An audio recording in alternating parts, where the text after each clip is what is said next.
तुम्हाला हेल्दी राहायचं आहे आणि हेल्दी सोबत तुम्हाला आहे ना अन्न पण चांगलं खायचं आहे. पण तुम्हाला जर तुमची लाईफस्टाईल मेंटेन नाही करता आली तर तुमच्या हेल्दी फूडला काही अर्थ नाही राहिला.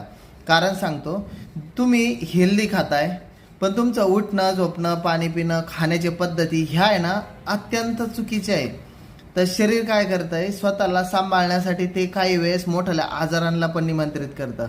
आणि मग तुम्हाला कळतं की अरे यार मी तर हे करत होतो, मला असं झालं तसं झालं हे झालं ते झालं, म्हणजे मला कशाची हे नव्हती तरी बी मला मोठ्या आजारांना सामोरं जावं लागलं एवढं हेल्दी खाऊन. का आता तुमची चुकीची लाईफस्टाईल होती.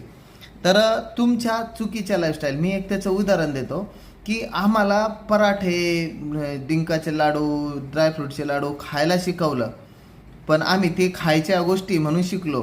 पण त्याच्यासोबत खूप चांगला व्यायाम करायचा असतो, खूप सारं हेल्दी एक्सरसाइज करायची असते, हे विसरून गेलो. आम्हाला यायला लागलं, फक्त त्या व्यायाम करायला पाहिजे होता, एकदम कष्टाचे कामं करायला पाहिजे ते आम्ही सोडून दिले आणि मग आम्ही खायला सुरुवात केली, म्हणून मोठ्या आजारांना निमंत्रित करायला लागलो.